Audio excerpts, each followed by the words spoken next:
Roger Mark de Souza is director of the Wilson Center's Global Sustainability and Resilience Program. He joins us to discuss the aftermath of Hurricane Irma, particularly in Caribbean nations and Caribbean islands. Roger Mark, welcome. Thank you. It's Thanks a very sober time to discuss this topic. Absolutely. So this goes along those worst fear scenarios that we've been discussing for some time now, that really warm oceans could lead to killer storms that could be devastating. Yes. And I think folks who live in the Caribbean, but I would say overall, generally low-lying areas know that they're vulnerable. These are hazards. We're all subject to them, even here in the United States. We've seen a trend of this happening in Asia most recently, and then, of course, in the Caribbean, and then moving up to Florida. So we're all vulnerable. Talk about the scope of the devastation. How much of a handle do we have on that at this point, days later? It really is bad. I have many friends who, of course, live in the region who have sent me raw footage immediately after Irma passed, and you see total devastation. An island like St. Martin, it's said that it's 90 to 95% destroyed. So it really gets to the heart of people's well-being, their homes, and their livelihoods. We're pushing up, when you talk about 95% of an island devastated, we're pushing up against this notion of uninhabitable. Yes. Is that in the discussion? It is fascinating to me, because I looked at an analysis that I wrote in 2004 on this issue, and I was quite surprised. At that time, the estimate was that the island of Grenada had suffered a similar hurricane, and it was said that it was 90% devastation. Yet we at the Wilson Center participated in a forum in Grenada last year, whereby Grenada launched new climate plans at a national level and was serving as an example for the region. So questions of being able to rebuild, to bounce back, certainly is possible, but it's possible with support externally within the region and mobilizing communities to respond. When we talk about resilience, we're really talking about two different things. One is the soft science of just people's attitudes and willingness to deal with adversity. And then the other is the technical infrastructure and approaches to building and that kind of preparation. Has the notion of resilience taken a hit through this storm? I'm thinking of anecdotally just people I've seen from the islands, from the Florida Keys, who said, I've ridden out other storms, I've been loyal to staying in this area, but now I'm rethinking that. And interestingly, you say that, have they taken a hit?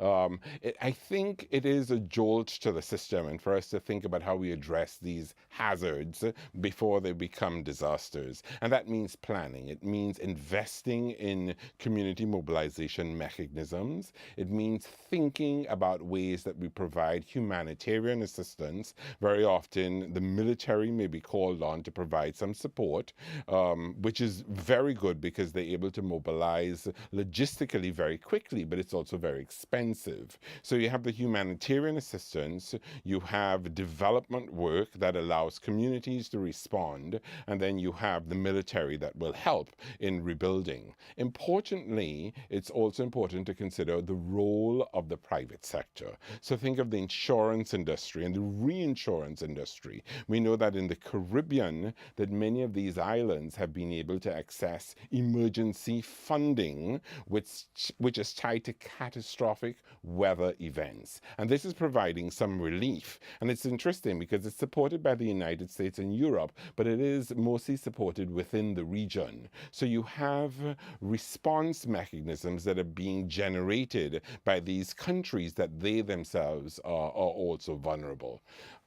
When you take an island, say like St. John in the U.S. Virgin Islands, which really has no economy beyond tourism worth talking about, and has been apparently one of the hardest hit areas, what is the prospect for any kind of turnaround that doesn't take 3, 4, 5 months at the minimum? I think it is at the minimum. It does take that time to rebound and rebuild. You look at islands in the Caribbean that are particularly reliant on tourism and the tourism sector as the main generators of their economy. This calls for us to work more closely with the tourism industry in terms of planning, siting, finding new ways to ensure that we reduce the vulnerabilities, because so many people are interested in visiting the islands, and this really is the basis of many of the livelihoods of these countries. So there is a way to build connections with the tourism sector that allows the sector to say, this is a good business model. We want to protect the tourism package. We want to ensure enough livelihood diversity in the region so we're not exclusively reliant on tourism, even though it is one of the main economic drivers. And we want to find quick response mechanisms when these disasters occur, because people do want to go back and visit. I'm going to ask you a question that I know is unfair because it's practically unanswerable, but I want to get your thoughts on it. Sure. And that is, at times like this, people are glued to their television sets and watching reporters being buffeted by hurricane force winds. It's such a compelling story. Yes. You can't take your eyes off it. Now, through social media, as you suggested earlier, Yes. you're receiving in real time reports from your friends and family who might be in these regions. So the world focuses on it, but then attention begins to dissipate and it goes elsewhere. So all the types of planning and preparation you're talking about are pushed to the back burner. Sure. Is there any way to keep people focused on this in a meaningful manner? I think it's a critical question, and as we look next week in New York in the context of the UN General Assembly, there would be activities and discussions for a climate week, and leading to the next conference of parties that will take place later this year. Interestingly, an island nation, Fiji, is the host of the next climate COP,